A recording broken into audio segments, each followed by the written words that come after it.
Hello friends, welcome back to my channel. এই মুহূর্তে রাজ্য সরকারি কর্মচারীদের ক্ষেত্রে এবং পেনশনারদের ক্ষেত্রে ডিএ সবচেয়ে বড় বিষয়। এই বকেয়া ডিএ যে কবে দেবে সেটা নিয়ে সবার কিন্তু এখন টেনশন হচ্ছে। কারণ ইতিমধ্যে তোমরা জেনে গেছো যে সুপ্রিম কোর্টের আদেশ অনুসারে বকেয়া ডিএর 100% মানে পুরো 100% মিটিয়ে দেওয়ার কথা বলা হয়েছে। তার মধ্যে বলা হয়েছিল যে 25% অবিলম্বে মিটিয়ে দিতে হবে এবং বাকি 75% 31শে মার্চের মধ্যে ধাপে ধাপে কিন্তু দিতে হবে। সেই 31শে মার্চের আগে রাজ্য সরকার কি আগেও দিতে পারবে, সেটা নিয়ে কিন্তু এখন ধোঁয়াশা তৈরি হয়েছে।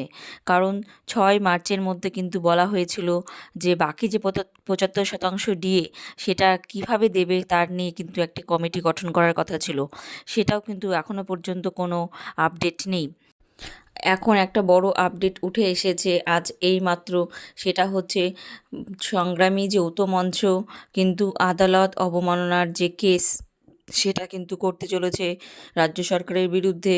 কারণ রাজ্য সরকার কিন্তু তার কথা রাখছে না, বকেয়া ডিএর যে 25% সেটা কিন্তু মিটিয়ে দেওয়ার চেষ্টা করছে না। তো এই মুহূর্তে কিন্তু সেই কেস হতে চলেছে। তাহলে যদি রাজ্য সরকার অবিলম্বে এই ডিএ মিটিয়ে দেয়, তো যেটুকু আশা করা যাচ্ছে যে ইতিমধ্যে কিন্তু রাজ্য সরকার তড়িঘড়ি করে প্রস্তুতি নিতে শুরু করে দিয়েছে, হয়তোবা আগামীকালের মধ্যেই ডিএ দিতে পারে। এটা কিন্তু বিভিন্ন রিপোর্ট মারফত, সূত্র মারফত উঠে এসেছে এই খবর। তো দেখা যাক সেই খবরের সত্যতা আমরা কিন্তু যাচাই করিনি।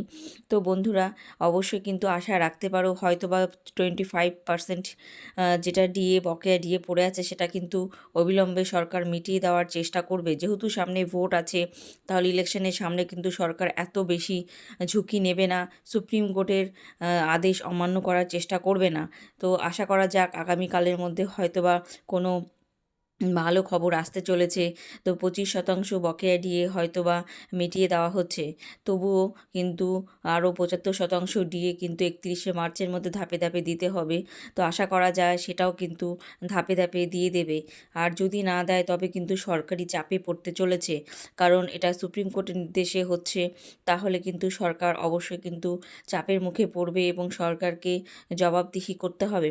তো বন্ধুরা, এই আপডেটটি আজকে ছিল। যদি তোমাদের ভিডিওটি ভালো লেগে থাকে অবশ্যই কিন্তু সাবস্ক্রাইব করে বেল নোটিফিকেশান অন করে দিও, যাতে এরকম ইনফরমেটিভ ভিডিও সবার আগে তোমাদের মোবাইলে পৌঁছে যায়। দেখা হচ্ছে নেক্সট কোনো ভিডিওতে।